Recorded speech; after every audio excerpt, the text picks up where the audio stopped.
सो आज हम आपके लिए लेकर आए हैं हॉट व्हील्स का एल केस।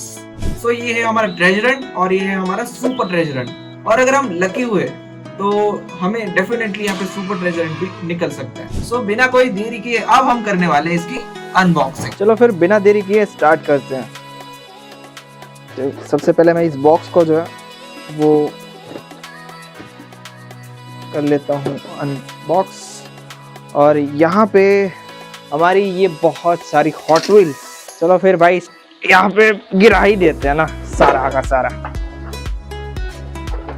और फिर हम अनबॉक्स करेंगे। थोड़ी सी चीजें ये एक दो निकाल दी जाए और ये पूरा बॉक्स जो है वो अब खाली हो चुका है, तो भाई इसको छोड़ो। और ये सारी की सारी हॉट व्हील्स जो है उसको एक एक करके मैं आप सभी को दिखा देता हूँ।